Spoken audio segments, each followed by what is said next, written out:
We're talking to Mr. James Settles, the founder and the executive director of Emphasis House. And of course, let's see Mr. Settles over the last segment here that we have to give you an opportunity, as we promised earlier, to talk about the house that you've established and about some of the things that you're doing there and some of the needs that you have, because I'm sure that there are some individuals in our audience who can assist you in just a whole variety of ways. And so if you'll just, we'll spend the rest of the time talking about some of the things that you need. Okay. Well, one of the things at Emphasis House is we have like a 9-bedroom facility, and what we teach is we actually teach life skill. We teach parenting skills. We do a lot of talking about goals, and also we have curfew. Even one of the things that we really try to do is we teach job readiness, stuff like that. Try to teach men how to put themselves in a position to market themselves, and because I really think that is very important. And one of our most important things is trying to change the way people think. Because see, one of the things that as I shared with you earlier, I think more than anything, it was my thinking that was messed up. Anytime you feel like it's somebody else's problem, or I'm not going to work for white folks for minimum wage, but I go to prison and work over 8 years for 50 cents an hour. See, my thinking, and that don't mean that I'm such a bad person, but my thinking just needs to be adjusted.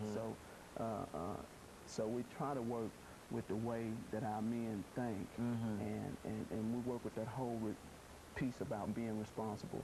We also charge the men a $100 program fee, because one of the things about this life is we got to build men up to be responsible. And we try to put a man in a situation where there's no way out but to be responsible. Now, when we go to talking about some of the needs that we have, we've been actually incorporated over 2 years. We still haven't gotten a grant. And most of the people we are serving are people that are from the state or people that are homeless. But, you know, we still haven't received any funding. Any kind of assistance from the state that ought to be concerned about some of the activities that you're involved in.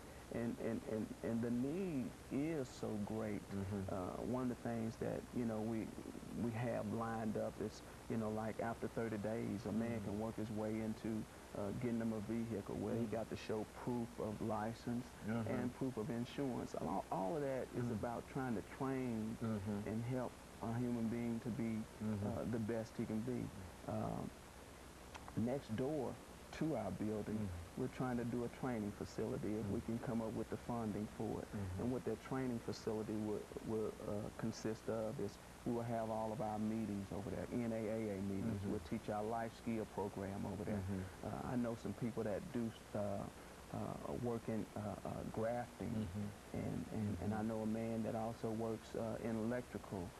And so what we would like to do is turn it into like a 13 or 14-week course in order to help people. Train these young people. Because see, if you train, not only do you want to change the way people think, but some of these men have children. And so we want to actually train and teach men how to be a good father, how to be a good brother, how to be a good son, you know, because all of this stuff has to be actually properly taught. We act as if, you know, people pop out and supposed to know these things, but they're you're saying that it's a real problem in terms of the knowledge that many individuals who fall into those categories have in reference to themselves, their thoughts and ways. That's what definitely, because see, you catch a guy, he come from home from a dysfunctional background, then he go to prison to another dysfunctional background, and then what you do is you send him back to a situation that's supposed to be his rehabilitation. He's out. No, the word I'm looking for is actually his support system. Well, his support system is faulty, and we're trusting God right now that we'll be able to do a pilot program where we can kind of change guys around to keep them out of their comfort zone. Because see, a lot of times, even for my parents, if I had went back to Memphis, you know, my parents, they probably would have threw me a party, you know, and just wanted to have a good time with me, which here I am. I've been sober almost 10 years before I've been back, and then I go back and start drinking. You're getting right back in the same cycle.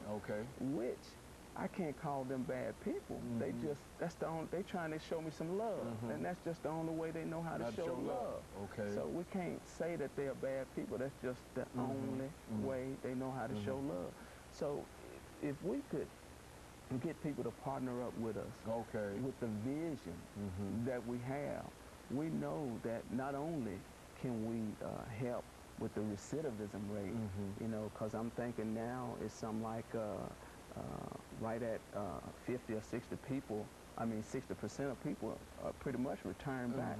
Well, we got a success rate of 8% of people that have actually came through and just stayed for 90 days. You know, our program is actually a 90-day program. Then we partnered up with Urban Housing Solution to kind of, instead of a guy having to go back into a dysfunctional environment, to help him get an apartment, to help him to continue to be a man, you know, and the tragedy about what we call our support system, sending a man back home, is a lot of times our families can be faulty, but they don't mean no harm. They just don't know. So if we could come up with that program, like I say, this pilot program, I mean, all covering the whole Western Tennessee, for instance, then we can take people and put them in different spots and train them how to be responsible and trust God, you know, for the rest of their growth. Because I really believe that a lot of people just don't know how to be responsible and how to, and just because a person is from 20 to 40 don't mean that he know how to be a man. And being a man, it takes a lot of responsibility. And I think a lot of times that's why we deviate to drugs or different things of that nature, because it's hard. Well, speaking of grants, and I'd like to pursue this, do you think it would be cost effective if the state of Tennessee were to assist organizations like your organization and others? I've heard others raise the same point, that they don't feel that they're getting the kind of financial and resource support for what they are trying to do, when if they are successful in doing what they're doing, it would be a dramatic decrease in the amount of money that we have to spend for the prisons and build more prisons and et cetera, et cetera. Is that a correct statement? Do you think that that's a fair statement? I think it is. Why I think it is because what happens is when a guy does not return back, you got a more healthier human being. You got a man that if he got children, he gonna be a better father to his children. And one of the things why I'm so stuck on getting the man right is if you get the man, if you can get him right, you not only got him, but you got everything that he come in contact with, whether it's his woman, whether it's his wife, whether it's his children, you know, because again, he's the center of that's right. Of everything here. That where the way he goes, everything else can follow the way he goes.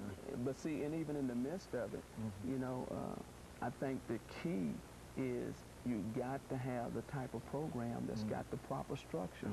You know, like when I say the proper structure, I just don't believe that a person can live this life without some kind of spiritual guidance.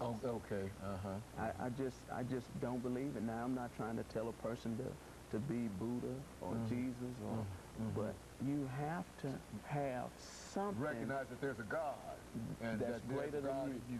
And it has to be a standard, because without a standard, I mean, you just do anything. And I really believe that early on in my life there was a big gap there, because I never will forget, right before I went to prison, I found myself sitting there on top of my car, got the car I want, got the lady friend, got the money, got the dope, but it's still something missing.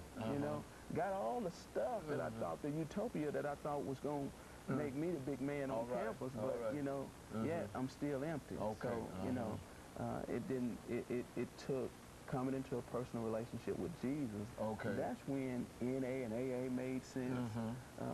And one of the things that I am thankful for is that's how God took my pain and established my purpose. Hey, well, let me thank you, Mr. Sellers, for bringing us that excellent information by. And, of course, let me encourage our audience to tune in again next week for another informative edition of Comments. Thank you, and good morning.